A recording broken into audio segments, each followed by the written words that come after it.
পাকিস্তানের শোবিজ অঙ্গনে প্রাণবন্ত উপস্থিতি আর ব্যক্তিজীবন নিয়ে বরাবরই আলোচনায় থাকা হানিয়া আমিরকে ঘিরে এবার ছড়িয়েছে নতুন খবর। তিনি নাকি বিয়ের পিঁড়িতে বসতে যাচ্ছেন। শোনা যাচ্ছে জনপ্রিয় গায়ক অসীম আজহারের সঙ্গে ফের ঘনিষ্ঠ হয়েছেন এই অভিনেত্রী। রমজানেই নাকি ঘরোয়া আয়োজনে দুইজনের সংসার পাতার প্রস্তুতি চলছে।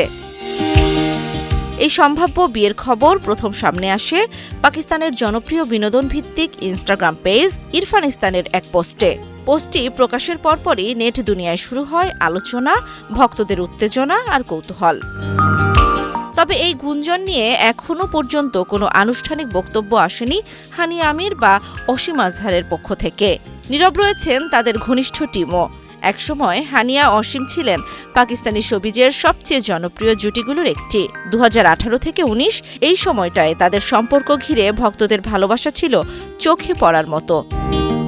জান্নাতুল দোলনা, 71।